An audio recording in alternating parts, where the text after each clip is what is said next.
Hello students, in last period we had seen about the paper chromatography and techniques which are get involved in the paper chromatography. Now let us see the types of the chromatography.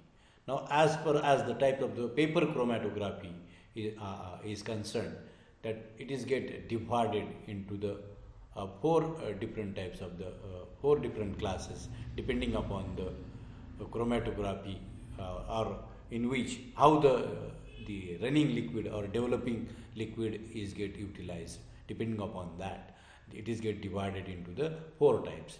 First type is ascending paper chromatography, second is descending paper chromatography, third is circular or radial paper chromatography, and fourth is a two-dimensional paper chromatography. Paper क्रोमॅटोग्राफीचं techniques आपण मागच्या पिरियडमध्ये पाहिलं, पण paper chromatography ती सब divide केलेली आहे चार क्लासेसमध्ये.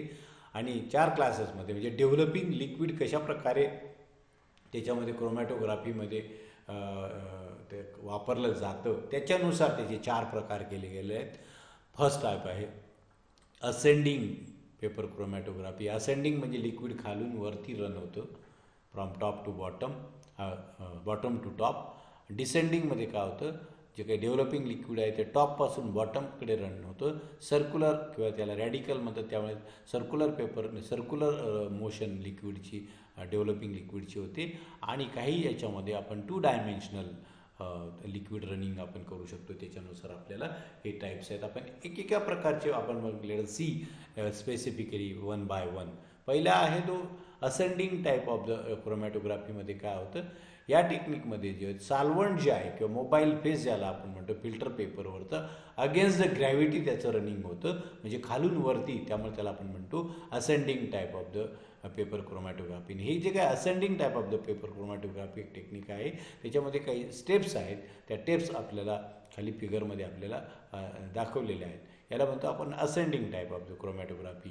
आणि descending type of the chromatography म्हणजे काय, की ज्या क्रोमॅटोग्राफीमध्ये काय होतं, ही क्रोमॅटोग्राफी जी आहे जी जास्त प्रमाणात वापरली जाते, या मेथडमध्ये सॉल्व्हंट जे आहे ते टॉप ऑफ द चेंबरमध्ये ठेवलेलं असतं. आणि त्या पेपर जो आहे तो टॉप ऑफ द चेंबरला होल्ड केल्यानंतर लिक्विड जे त्याचं moves down by the capillary action, खालच्या दिशेनं त्याचं प्रवास होतो ग्रॅव्हिटीच्या दिशेनं. आणि त्याच्यामुळे त्याला आपण म्हणतो, आणि त्यामुळे वरून खाली फ्लो होणार असल्यामुळे फ्लो पण रॅपिड असतो. आणि अशा मेथडला ascending type of the chromatography आपल्याला त्या टेक्निकला आपण म्हणतो. इथं बघा दाखवलेलं आहे, it is a descending type of the chromatography. हे जार दिलेलं आहे, या जारमध्ये हे लिक्विड जे आहे हे लिक्विड वरच्या पार्टमध्ये एन्क्लोज केलेलं आहे, ज्याला मोबाईल फेस किंवा सॉल्व्हंट असं आपण म्हणतो. आणि हा पेपर क्रोमॅटोग्राम इथं असं ठेवलेला आहे. हा पेपर त्या वरच्या लिक्विडमध्ये डीप केलेला आहे, त्याला टाईटली हेल्ड केलेला आहे. इथं ही सॅम्पल लाईन आहे, इथं सॅम्पल जो आहे तो काय केलेला आहे आपण लोड केलेला आहे. आणि हा सॅम्पल जो आहे त्याचं वरून याच्यावरती जे काही पेपर आहे, हा पेपर जो आहे स्टेशनरी फेज म्हणून ॲक्ट होतो. आणि on this stationary phase this mobile liquid flows through this component mixture. हे कॉम्पोनंट मिक्सचरच्या स्पॉटमधनं हे लिक्विड जे आहे ते खालच्या दिशेनं प्रवास करेल in downward direction. And that's why it is called as a descending technique. याला म्हणतो आपण डिसेंडिंग टेक्निक. आणि मग हे मोबाईल फेज या सॉल्टमध्ये गेल्यानंतर जे कॉम्पोनंटच्या रनिंग रेटनुसार ते सेपरेट आउट केले जातात. याला आपण ही रॅपिड आहे, कारण हे काय टुवर्ड्स ग्रॅव्हिटी असल्यामुळे याचा फ्लो जो आहे तो काय असतो, फास्टर फ्लो असतो अशा क्रोमॅटोग्राफीमध्ये. आणि वरती जे आपण एक टेक्निक पाहिलं होतं, हे बघा, हे खालून इथं बेसलाईन जर खाली असेल तर हे लिक्विड खालून वरती धावतं, त्यामुळे त्याला आपण म्हणतो descending type of the chromato. Ascending आणि डिसेंडिंग असे दोन प्रकार जे आहेत क्रोमॅटोग्राफीचे आपल्याला पाहायला मिळतात. हे डिसेंडिंगचं. पुढे आपल्याला असेंडिंगचं एक्झाम्पल पण आपण पाहू. आता मग असेंडिंग टेक्निक आणि डिसेंडिंग टेक्निक काय, याच्यामध्ये डिफरन्स काय आहे ते आपण बघूया. किंवा दोघी क्रोमॅटोग्राफींचं काय वैशिष्ट्य आहे. तर असेंडिंग क्रोमॅटोग्राफीने सॉल्व्हंट जो आहे moves against the gravitational force because solvent is placed at the bottom. या क्रोमॅटोग्राफीमध्ये सॉल्व्हंट बॉटमला ठेवलेला असतो, त्यामुळे तो अगेन्स्ट ग्रॅव्हिटी म्हणजे वरच्या दिशेने प्रवास करतो. डिसेंडिंगमध्ये काय सॉल्व्हंट हा काय आहे, solvent is in the direction of gravitational force. कारण का solvent is placed at the top, तो वरती ठेवलेला असतो. Solvent moves in up the पेपरमधनं तो अप डायरेक्शनला, आणि सॉल्व्हंट इथं काय होतं डाऊनवर्ड डायरेक्शनला फ्लो होतं. हा रेट ऑफ फ्लो जो आहे अगेन्स्ट ग्रॅव्हिटी असल्यामुळे सॉल्व्हंटचा जो आहे तो रेट ऑफ फ्लो कमी असतो असेंडिंग टेक्निकमध्ये. डिसेंडिंगमध्ये तो टुवर्ड्स ग्रॅव्हिटी असल्यामुळे रेट थोडा जास्त असतो. याच्यामध्ये काय रेट जो आहे फ्लोचा सॉल्व्हंटचा तो कमी असल्यामुळे time required for the separation पण त्याच्यामध्ये कसा असतो जास्त वेळ लागतो. पण इथं टाईम रिक्वायर्ड काय आहे फ्लो फास्ट असल्यामुळे time required for the separation हा काय असतो कमी लागतो.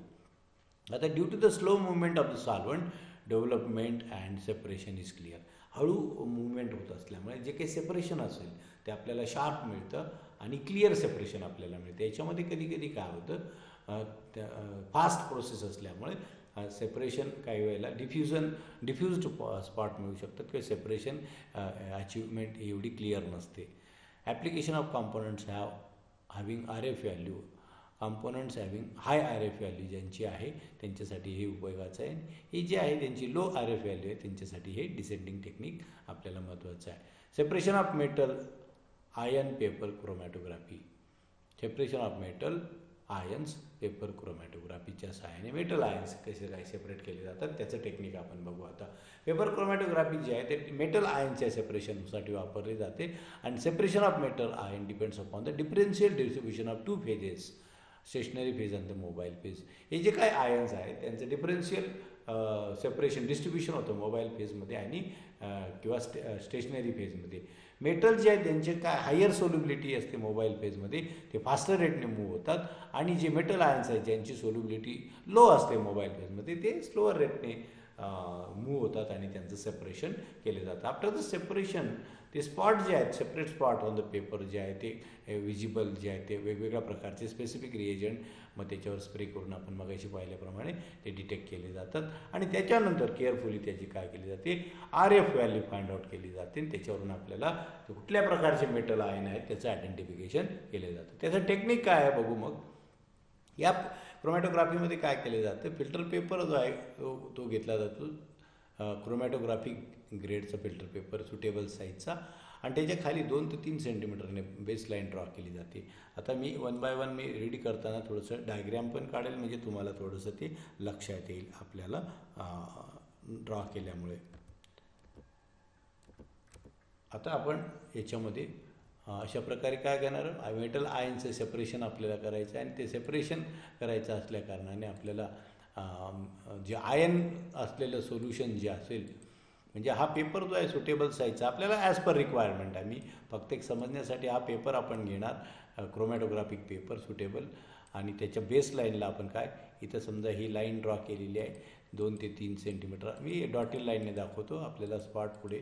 अशा प्रकारे जो काही मेटल आयन असेल मग मेटल आयन्स काय केले जातात मेटल आयन्सचं सोल्युशन जे असेल ते एखाद्या सॉल्व्हंटमध्ये ते प्रिपेअर केलं जातं आणि ते सोल्युशनचे स्पॉट कॅपिलरीमध्ये आपण घेणार इथं आपण स्पॉट देणार हा स्पॉट ड्राय करणार पुन्हा अजून कॅपिलरीमधनं स्पॉट घेणार त्याच्यावरच पुन्हा टाकणार म्हणजे तिथं कॉन्सन्ट्रेशन ऑफ द कॉम्पोनंट वाढेल. त्याला ड्राय केल्यानंतर मग हा जो आहे काही पेपर क्रोमॅटोग्राम जो जार